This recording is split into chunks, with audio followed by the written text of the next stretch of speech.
Okay, so Tom Bach is out of town today, so you guys are lucky you've got the A team.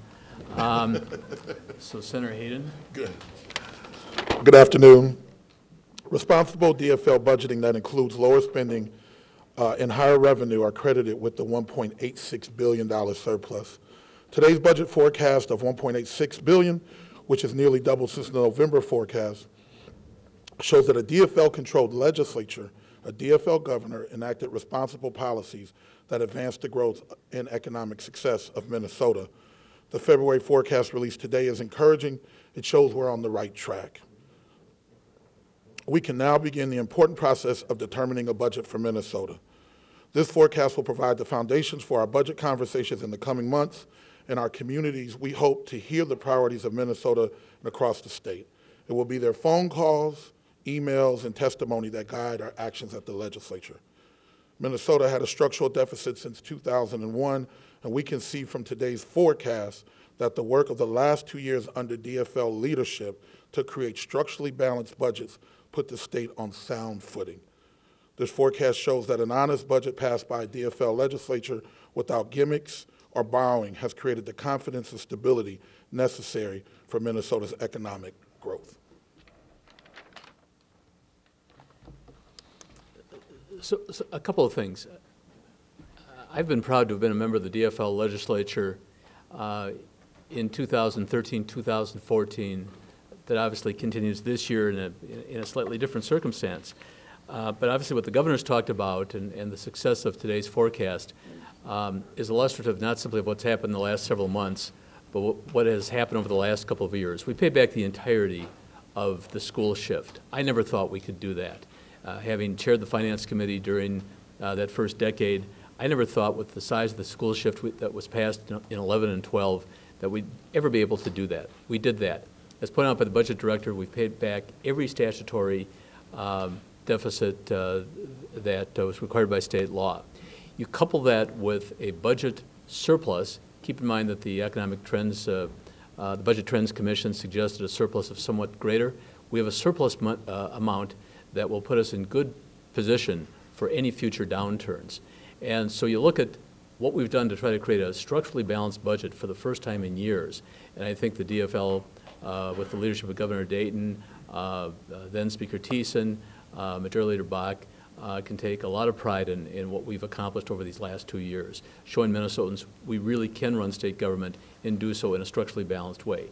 Second, we've listened to the governor outline some of his concerns relative to how money ought to be spent, and certainly in a couple of areas, many areas, I applaud him strongly, certainly from my particular perspective, what he's laid out for in education and particularly in higher education. You know, that was a sector that over that first decade we just clobbered over and over again. And the chance to finally revitalize the University of Minnesota and the MnSCU systems is something that I look forward to doing this year as the governor has outlined. Another comment I might add is we've heard talk about the unemployment rate. You know, it used to be that Minnesota was always ahead of the national curve. And again, in that first decade, Minnesota was behind the national curve economically. Now, once more, we're ahead of the national curve with the 5th lowest unemployment rate in the country. And the 5th lowest unemployment rate, not only in the country, but I would suggest, if I'm not mistaken, of any of the mid-sized or larger states, we have the lowest unemployment rate, if I'm not mistaken. And to be fair, one of the states that has a lower unemployment rate is a state to the west of us, North Dakota, which is a state that is a single sector economy, and that unemployment rate will probably, I would guess, not stick as it has been the last couple of years. The last comment I would make, I know there were a couple of questions about should we give out rebates and should we do things like that.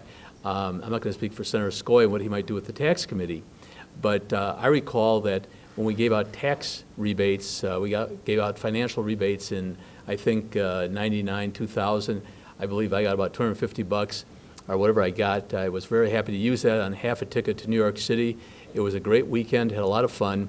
And I then made up for it over the next decade by higher property taxes, higher fees, and any number of other things that didn't eliminate the enjoyment I had in New York, but certainly put paying for that airplane ticket in perspective. So I think the chance to do some very constructive things with this budget surplus in a way that's going to build for a future stronger Minnesota is something we're very excited about, and certainly proud of having laid the groundwork for that in the 13-14 session. Last comment I would make is obviously you can't talk about this without looking at the national economy with the incredible job growth that's taken place in the last year or so nationally, the change in the national economic picture, and how that reflects in states like Minnesota. And you combine all of that, and you look forward, I think, with Governor Dayton's proposals to a future in Minnesota that's going to be significant and I think supported by the vast majority of people in Minnesota. Thank you.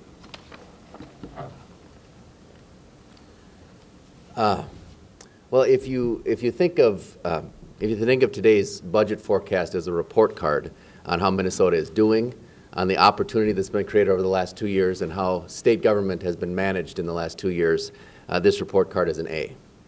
It takes off the table, first of all, any argument that we've been hearing for the last 2 years that Republicans have made, that the economy would flatline because of a DFL budget. As Senator Cohen just pointed out, our unemployment is among the lowest in the country. Our consumer confidence is the highest in the whole country. Our CEO confidence is extremely high, and in fact higher in greater Minnesota than it is in the metropolitan area. Our businesses are expanding, and most critically, and the biggest news I think actually coming out of this forecast is that wages are growing again. And that's, I think, the best news for Minnesotans shown in this report, because that has been a struggle, but we are now at long last seeing some substantial and good wage growth in Minnesota. It really is time for the economic climate change deniers to set aside their arguments. The real question, though, is what we're going to do going forward, because we do have a great opportunity here. This is an exciting time for Minnesota. Are we going to use this money, this surplus money, for tax cuts for the rich and for well-connected corporate elites, as the Republicans have said is their priority and acted as if it is their priority with their bill introductions? Or will we accept, and will they accept, the reality of this report, that we are on the right track and that we will continue to build on the progress of the last 2 years? And I certainly hope it's the latter. Our investments in education, from early childhood education to a college tuition freeze, and I was pleased to hear the governor encouraging us to do that once again for the next 2 years. Our investments in long-term care, our investments in economic development across this state that I think are going to continue to pay off, including investments in broadband. All of these things are things that we should continue in the state of Minnesota as we move forward, and I hope that that is the direction that this legislature takes. I just want to end with a few quick reminders. 1 year ago, we were standing here for the February forecast in 2014, and Representative Doudt, now Speaker Doudt, stood up and introduced the Give It All Back Act. I don't know if you all remember that. He doesn't always want to remember that these days. But he said, you know, this money doesn't belong to government. We need to send it back to taxpayers. And of course, what they have in mind is corporate taxpayers and dead rich people and other rich people. But it'll be interesting to see if today their approach is going to be the same. Is it again time for the Republicans to introduce the Give It All Back Act? It'll be curious to see that. And then last month, I also think it's important that we remind folks that when the governor introduced his spending bill based on the prior forecast, which I think was about $930 million in spending, the Republicans at that time said that is way too much spending. And so if they are, you know, this new forecast actually shouldn't change that. If it was too much spending a month ago, $930 million should be too much spending today. In fact, significantly too much spending today. So I'm going to be curious to watch over the next 3 weeks as the House comes up with their budget targets to see if they're going to stay true to their word on the campaign trail, to see if they're going to stay true to their word in the last couple of months, or whether they change their mind and will acknowledge that what we did in the last 2 years was actually the right thing for Minnesota and join us in moving Minnesota forward. Thanks. If you want to. Well, I don't have a whole lot to add, other than to say that having been very involved with the budget last session, for our caucus it was all about creating opportunity for working Minnesotans. And as Senator Cohen and former Speaker and now Minority Leader Thissen have pointed out, those investments have paid just huge dividends, whether you look at our unemployment rate, whether you look at our economic growth, any way you want to measure it. Minnesota, the one point that I would make that perhaps was missed was that if you read some of the national publications, Minnesota is one of the best places to do business. We're ranked very high in that regard. So hopefully this budget sets that debate aside when you look at the success of our economy. Thank you. This is a good day for Minnesota, and I hope Minnesotans are in their homes tonight, each doing a humble brag for the hard work that they have done to bring us to this place. And the question for this legislature, of course, is what will we do with this budget surplus? And I am not the historian that either Lynn Carlson or Dick Cohen are about the legislature, but I do remember past legislatures facing an opportunity like this one and making the short-term choice of returning money back to Minnesotans, making the argument that they know best what to do with it. I think we have to think about our future. And as Governor Dayton said, we should be thinking about closing the achievement gap for real and investing in pre-K and early education. And we should remove the debt from students who are really struggling to get on with their life post-college in career because their debt is so high. And we should be thinking about the seniors who have lived in Minnesota, who have made Minnesota what it is, and make sure we're honoring them by making sure we're investing well in their future. We always have a choice. This legislature has a choice. I hope we make one for the future of Minnesota, and at the same time, I hope that we remember that part of our job is to make life just a little bit easier for the working people of Minnesota, and that's our aim. Thank you. I apologize. I forgot one thing I just wanted to mention. And one of the things I love about this place over the years is our total, on all sides, lack of context. And here's why I mentioned that. Here's why I mentioned that. Because if we get into a debate about give it all back, spend it all, do whatever we want, I would just remind folks of the remarkably discredited economic theory of supply-side economics. There was a question earlier about Wisconsin. Everybody keep in mind the state of Kansas.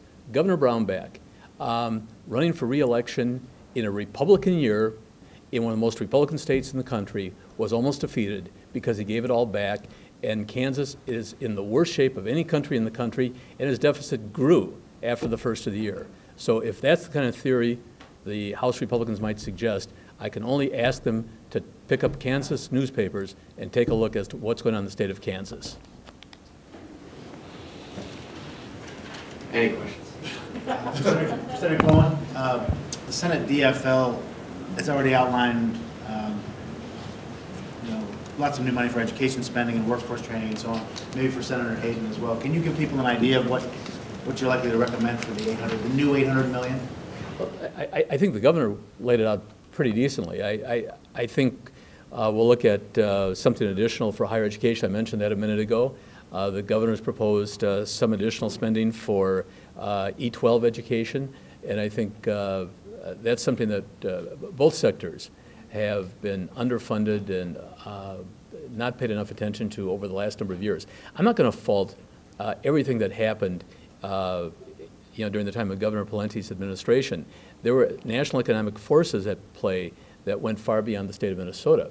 But in that process, and certainly in 11-12, we just clobbered what's important to Minnesota in terms of education. So you can bet that'll be in the Senate budget, very similar to what the governor's proposed. Senator Hayden, would you weigh in universal pre-K? The governor just said, again, that's got to be a priority. Your Democratic friends in the House want that. But what's realistically the chance 2 out of the 3 entities really want universal pre-K? Is it possible that that could come out of session? Well, we're hopeful. It's definitely a priority for us. Early childhood as a whole, I know, will get a really good look, universal pre-K, and this ideal of what to balance with the education scholarships, as well as buying down some of the wait lists for the low-income folks, the CCAP grant. So I know that those are things that members in my caucus really, really want to talk about. It appears to be. Can you get universal pre-K through the House? I guess that's the conversation we're going to have. I would hope. I mean, these are our youngest learners. These are the folks that we know our future.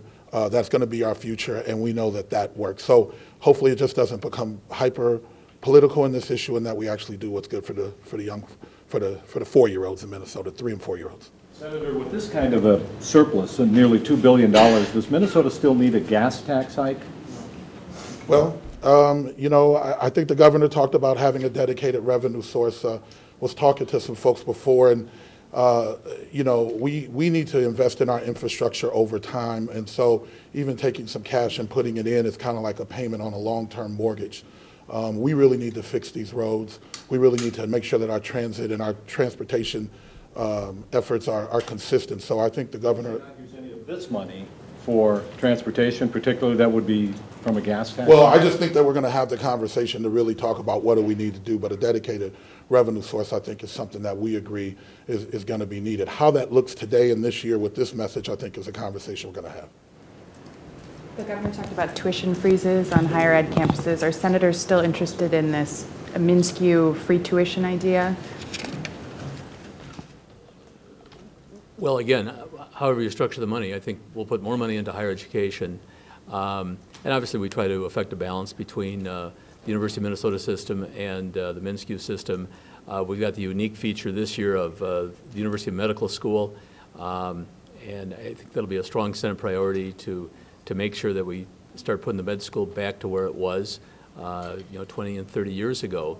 But I think we'll certainly try to give support to both the President and the Chancellor in trying to keep tuition rates at a reasonable level, coupled with, most importantly, what the Governor also mentioned, which is to increase the state grant program. So we can get back to a higher education system that's not only a quality system, which it is, but a system that is an affordable system for the kids of Minnesota. And that sounds like just so much rhetoric, but I mean, we all have our stories, both on an anecdotal and an empirical basis, of what's happened with tuition for public schools in this state.